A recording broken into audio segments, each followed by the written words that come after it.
بەناوی خوای گەورە و میهرەبان بینەران و بیسەرانی بەرنامەی سروژەم کاتەم و کاتێکتان باش ئەمڕۆ گفتوگۆ دەکەین لەگەڵ زۆر بەڕێز مامۆستا ئاواد نەقشبەندی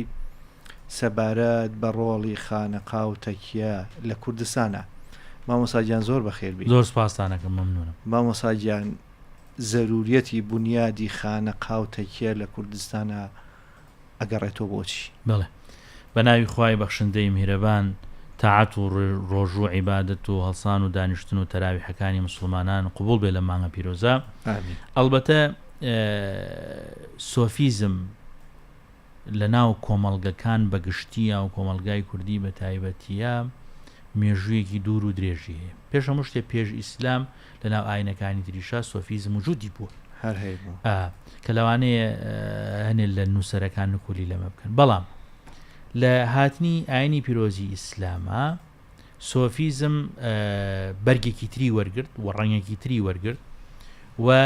قاڵبێکی بۆ دانرا کە لەوانەیە سۆفیزمی ئاینەکانی تر شێوەیەک منەظەم نەبوو بێ، بەڵام لە ئاینی پیرۆزی ئیسلامە منەظەم بووە. لە سەردەمی پێغەمبەر صلی الله علیه وسلم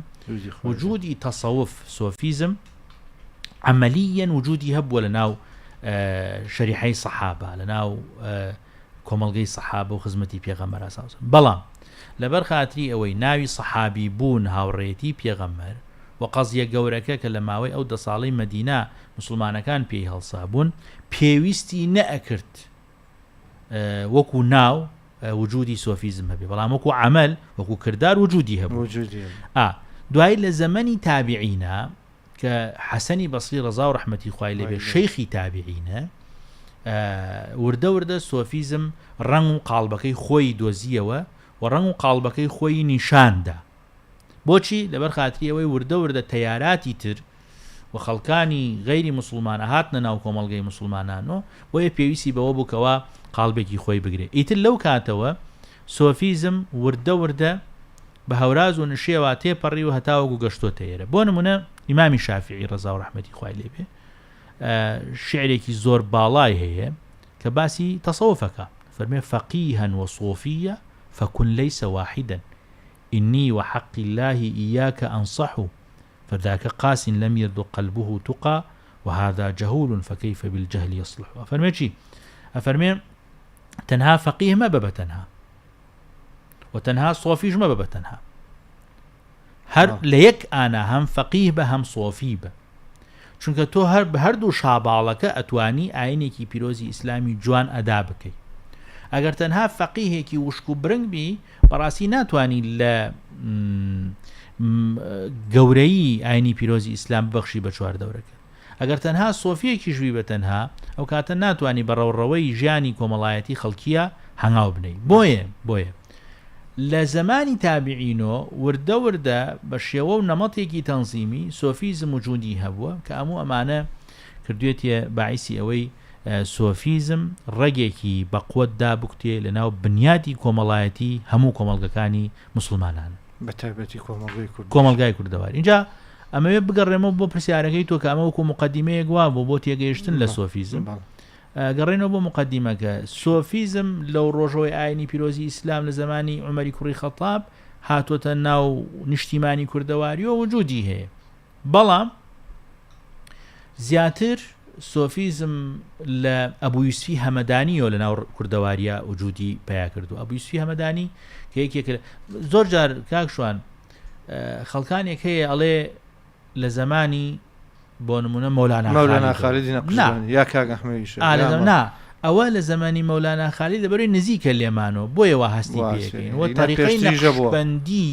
تەریقەی نەقشبەندی بەو شێوە منەظەمیە هاتووەتە لە زمانی مەولانا بووە، لە زمانی کاک ئەحمەد گەشتووەتە ترۆپک تەریقەی قادری. ئەلبەتە لە زمانی ئەبوو یوسفی هەمەدانیەوە یەکێکە لە خواجە گەورەکان وجودی هەبووە لە ناو کوردەواری. بۆیە ئەم سۆفیزمە کە بنیاتی کۆمەڵایەتی کوردی وجودی هەبووەتیایە وای کردووە کە ئەدگارەکانی سۆفیزم زۆر بەڕوونی دیار بێ بە کۆمەلگای کوردەواری. ئەمە وای کردووە ئەساسیاتی سۆفیزم ببێتە ئەساسیاتێکی گرنگ کاتێکە لە کوردەواریە ئەڵەی مسلمان ئەڵەی ئیسلام ڕاستەوخۆ لە مێژووە مبادرەی زیهنت ئەبێ بۆ تەسەوف بۆ سۆفیزم. بۆچی؟ لەبەر خاتریەوەی هەموو معلەمە ئەساسیەکانی کوردەواری بەدەستی تەسەووف و سۆفیزم بووە. باشە خانەقا و تەکیە لە کوردستانە کەی دەست بە بنیادنانیە کرێت؟ بڵێ خۆی وجودی خانەقا خۆی خانەقا یعنی چی؟ کۆمەڵێ ڕێی جیاوازی هەیە لەسەر. دکتۆر شێخ عەبدوڵڵای هەرشەمی نەقشبەندی پێی وایە خانەقا خان الفقهاء، واتە ئەو جێگەی کە فقها تایە کۆ ئەبنۆ هەم دەرس ئەڵێنەوە هەم دەرس وەرئەگرن. ڕێیەکی تر وایە نا خانەقا مەبەستی پێی ئەو جێگەیە بۆ ئەو کەسەی کە نەبوون و نەدارە تایە بژی. کولەن هەرکامیان بێ قسەیەکی معقول و جوانە. هەر لەو کاتەوەی کەوا سۆفیزم وجودی هەبووە لە کوردستانە هەر لەو کاتەوە خانەقاکان وجودیان هەیە، بەڵام یەکەمین خانەقایەک کە دروست کراوە لە شاما دروست کراوە بۆ ئەو خەڵکە فەقیر و هەژار و نەدارە بوون کە بێلانە و بێ ئەوە بوون هاتون لەوێ ژیاوە. لە باشوور لێرە لە کوردستان خانەقا سەرەتا لەکوێوە دروست دەکرێت؟ خانەقا تەمان خۆی لەناو عورف و ئەدەبیاتی تەسەووفە خانەقا بە شوێنی سۆفیەکان ئەوترێ و تەکیەش بە شوێنی دەروێشەکان ئەوترێ. لە زمانی کوڕی شێخ عەبدولقادری گەیلانی کە ناوی شێخ عەبدولعەزیز بووە هاتۆتە مەنتیقەی ئاکرێ لەوێ تەکیەی دروست کردووە و لەوێ خەڵکی بە چواردەوریا بڵاو بوونەتەوە و ئەو ئەبێتە وەکو بڵێ دایکی هەموو تەکیەکانی کوردەواری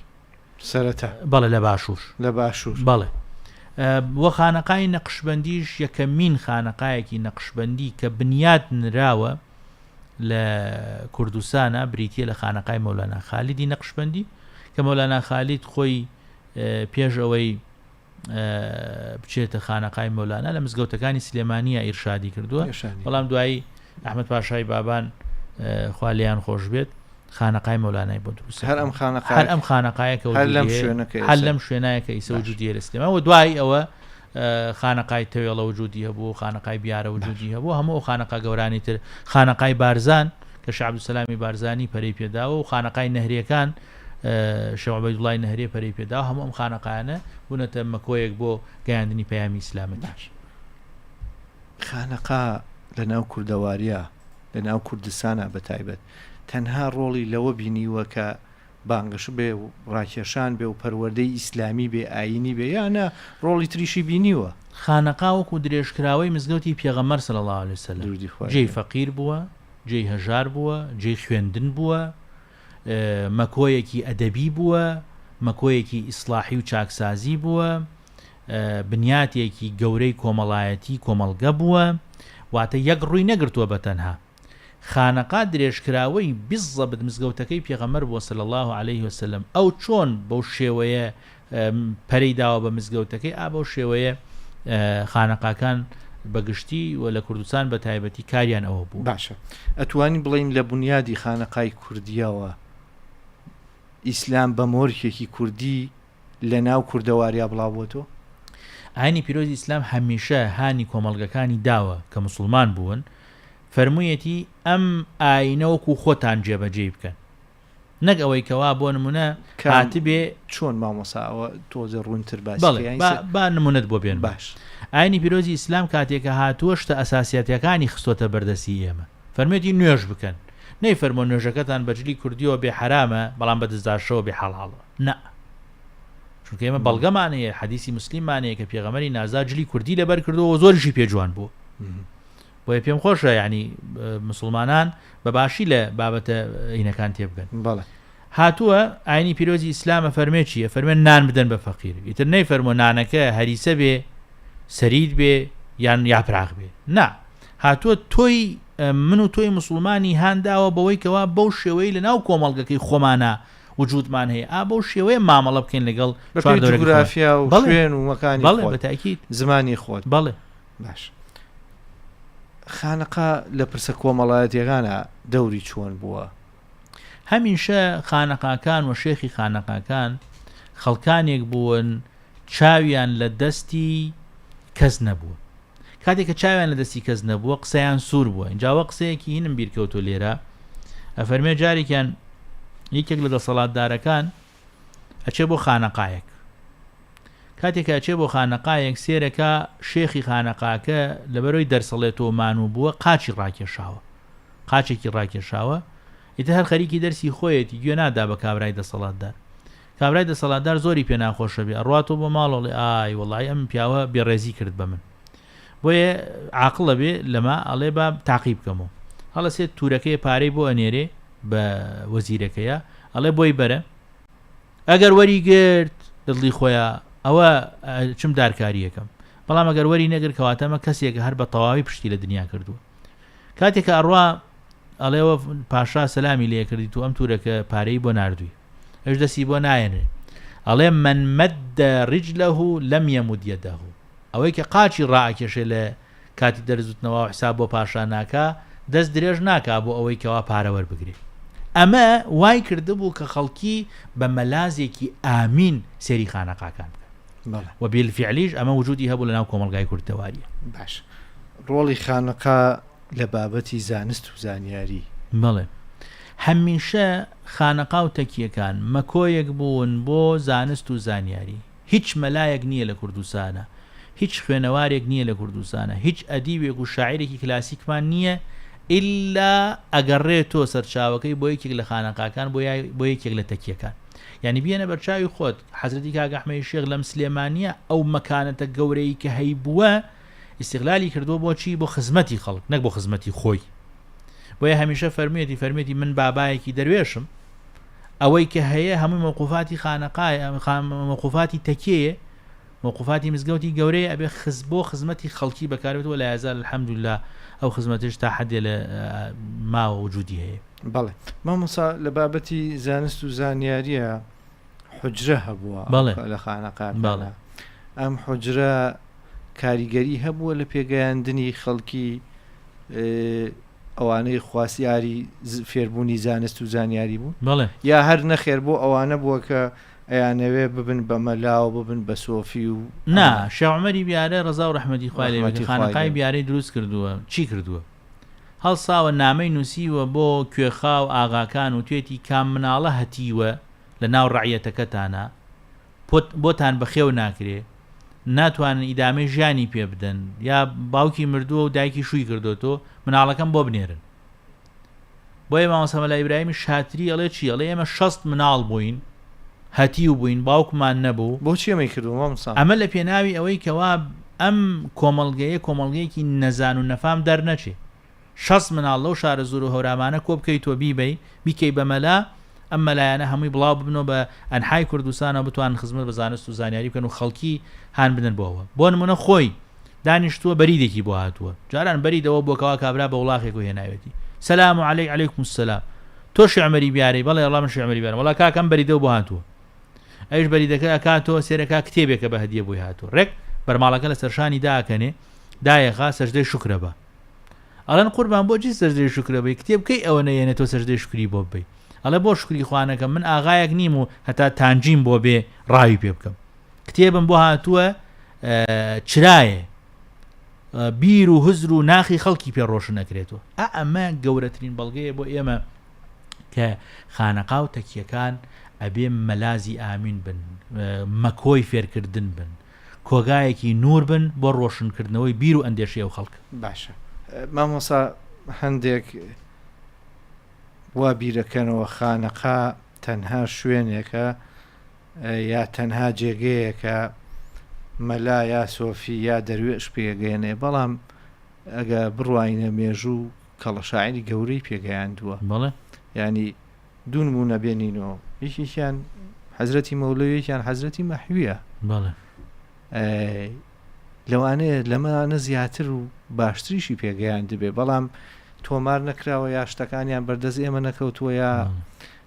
نەماونەتەوە ڕۆڵی خانەقا لە مەسەلەی ئەدەبە زۆر گرنگە ئێمەی کورد هەرچیمان هەیە لە ئەدەبایە بەڵێ مێژوومان زانیاریمان زانستمان خانەقا لەم بوارەدا چۆن توانیوێتی ئەم ڕۆڵە گەورە ببینێ کەسێکی وەکو مەولەوی وەکو مەحوی پێبگەێنێ بەڕاستی جار نەگەوان کاکشوان هەموو شاعیرە گەورەکان بۆ نمونە حوجرە هەبووە لە خانەقای منەمان وەکو نمونە هەیە بەڵێ لە حوجرە هەبووە لە خانەقای تەوێڵا پێی وتراوە حوجرەکەی مەولەوی حجرە هەبووە لە خانەقای مەولانا خالید لە سلێمانی پێوتراوە حجرەکەی نالی و هەر نالی خۆشی ئەفەرمێ ئەرێ خەبەری حجرەکەم چۆنە ئەرێ مسودەکانم لەوێ نەپژاون ئەرێ هاسێریکە ئەمە گەورەترین بەڵگەیە بۆ ئەوە کە خانەقاکانی نەقشبەندی و تەکیەکانی قادری هەمیشە مەکۆیەکی گەورە بوون بۆ ئەدەبیات بەڕاستی و شاعیرە کلاسیکەکان خۆیان نکولی لێ ناکەن هەمویان ڕەبتێکی گەورەیان هەیە و ڕەگە گەورەکەیان ئەگەڕێتەوە بۆ کانگای معریفی سۆفیزم بە نەقشبەندی و بە قادری و لە کوردستان. باش مامۆستا ڕۆڵی خانەقا لە مەسەلەی پێکەوە ژیانی نێو کۆمەڵگا بەڵێ ڕۆڵێکی جوانیان بینی بەڵێ ینی ئەوە نەبووە ئەمە دەوڵەمەنەوە فەقیرەوە ئەمەیە حاجی کاگەحمەی شێخ کوڕەکەی ئێوێ ژن بێنێ کچێگیێنێ کە کچەکە مسلمان نییە. باش حاجی کاگەحمە ناڵ نافەرمی وەڵا قوبوڵم نییە کورە بابە کچی دەروێشێکە بۆێنم کچی مەلایەکە بۆێنم کچی سەیدێک کچی شێخی دەوڵەمەنێ نا وتێتی ئەو کچەوتی با تەواو کچەکەیان کە بووە هێناویانە کچەکە مناڵی بووە مناڵەکەیان بە ناوێک ناوە بۆ ملاتەفەکردنی ئاینی ئەو بووکەیان ناوناوە ئەمانە هەمووی بەڵگەیە بۆچی بەڵگەیە بۆ ئەوەی کەوا پێکەوە ژیان حزورێکی گەورەی هەبووە سۆفیزم بەشێک بۆ لەو یا بڵێن سەرچاوی سەرێکی ئەو بابەت ئەوەش نەبووە ئەمە کوڕی فڵان ئاغای با وەرگیرێ و کوڕی فەقیرە و باوکی هێژارە و هەموو وەرگیراوە ئەسڵەن ئەو ئیهتیمامە گرنگەی بە هەژار دراوە لە خانەقاغا ئەو ئیهتیمامە لەوانەیە بە دەوڵەمەنێک نەدرابێ. باش بۆچی لەبەروی پیان وا بووە هەژارەکە لە شوێنی ترۆ زوڵمی لەکرێ با لێرەشۆ قەرەبوویکی بۆ بکرێتەوە. بەڵێ مامۆستا کاتێک سەردانی خانەقا بنموناڵم بیارەیەکەی وەختی نان حازرە یەک شتیشی جوانە ناڵێن تۆکی لەکوێوە هاتووی بۆچی هاتووی